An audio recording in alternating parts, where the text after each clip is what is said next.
Si. On les a envoyés, soi-disant, pour venir m'éliminer physiquement, ici. Ils étaient un nombre de combien? Bon, je ne sais pas estimer, ils étaient un nombre de combien, mais ils étaient très nombreux. Les images, les quelques images qui ont été prises vers la fin, quand ils ont commencé à les maîtriser. Mais sinon, ils sont venus très nombreux. Il y a quelques images qui pourront témoigner de cette attaque. Hein.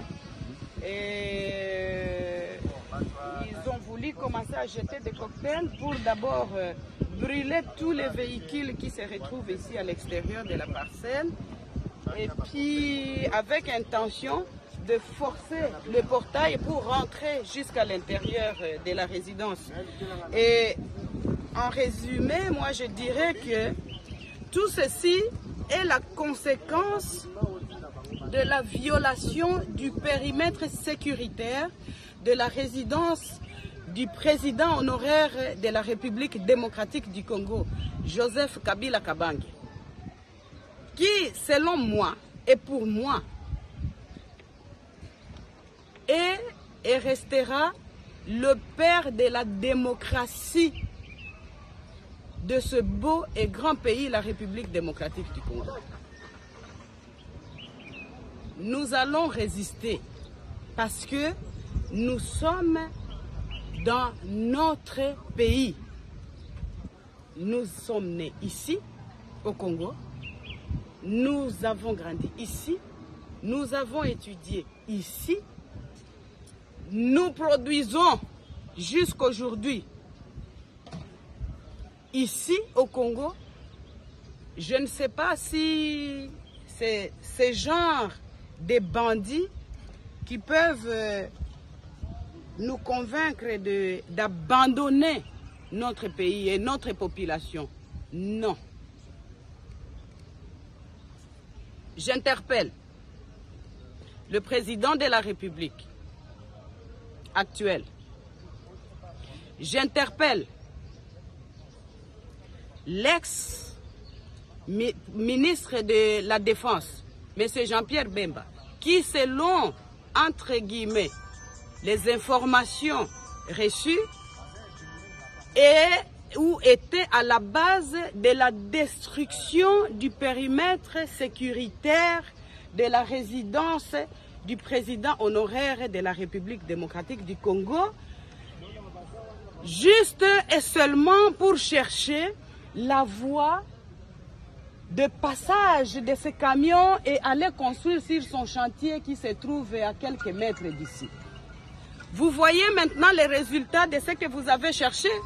Vous êtes content. J'en profite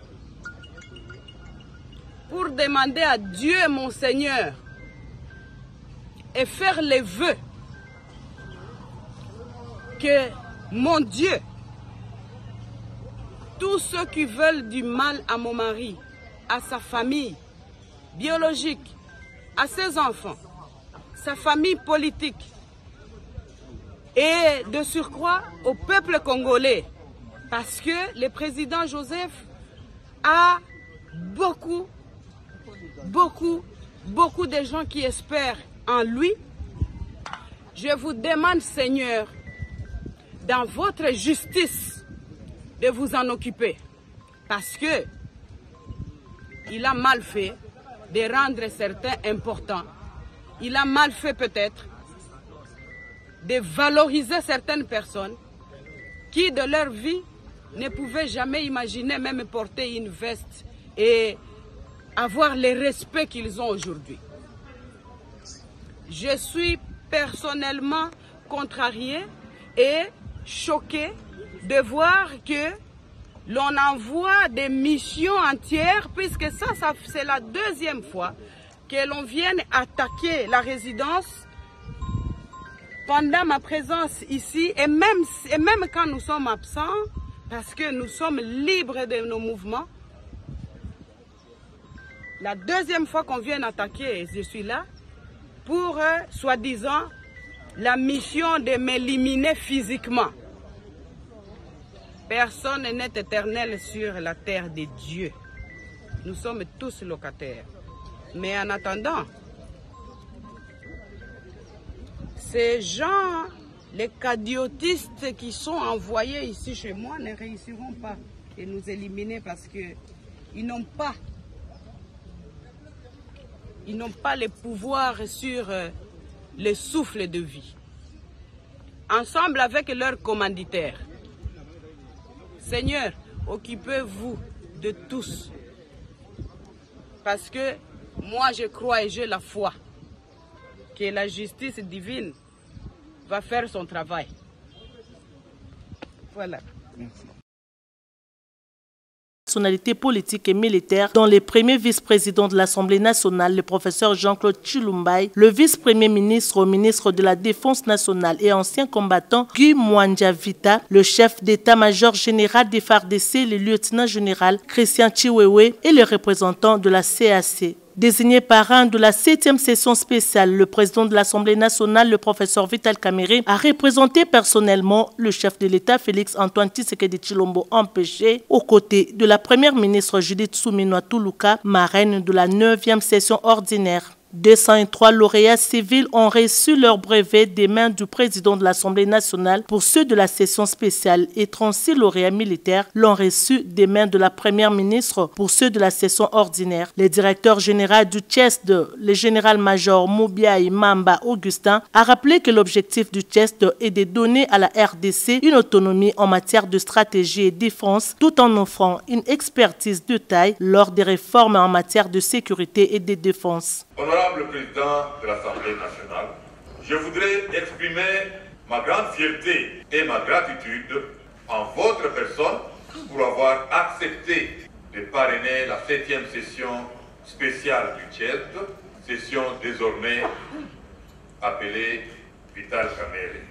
Le CHESD, son objectif est de donner à notre pays une autonomie stratégique en matière de défense tout en soutenant la réforme de notre armée et selon les priorités de cette réforme, le CHESD joue un rôle essentiel dans la formation de l'élite, non seulement militaire avec sa session ordinaire, mais également civile avec sa session spéciale. La formation des officiers généraux et colonels futurs généraux des forces de défense et de sécurité de la République démocratique du Congo, j'entends par là le FARDC et la police nationale congolaise, et des pays membres de la CEAC est donc assurée par le CHESD. Prenant la parole au nom du chef de l'État, Félix Antoine Tshisekedi Tshilombo, le président de la Chambre basse du Parlement, le professeur Vital Kamerhe, a salué la bravoure des forces de défense de la RDC qui défendent jour et nuit la République démocratique du Congo dans sa partie Est en proie à l'agression rwandaise. Le président de la Chambre basse du Parlement a insisté sur l'intérêt que porte le chef de l'État, commandant suprême des forces armées de la RDC, à la formation de l'élite congolaise à travers le CHESD.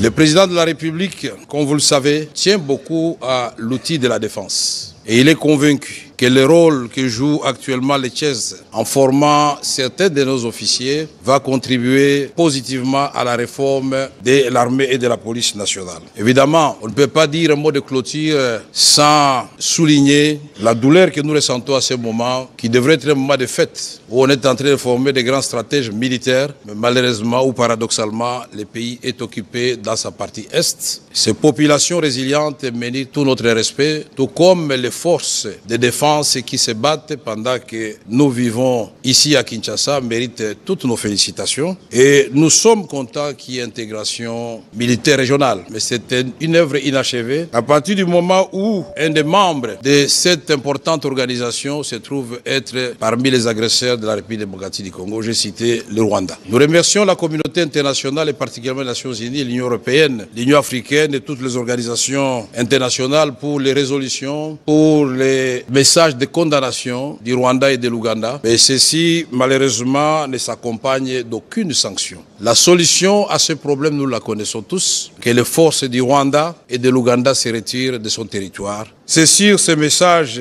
que je vais dire au nom de son Excellence Félix Antoine Tshisekedi Tshilombo, président de la République et commandant suprême des forces armées, que je déclare close l'année académique 2023-2024 et ouverte l'année académique 2024-2025 au Collège des hautes études de stratégie et de défense et à l'école supérieure d'administration militaire. Il faut noter que le Collège des hautes études de stratégie et de défense a été créé en 2016 et transformé en établissement public en 2023. Il faut noter que le Collège des hautes études de stratégie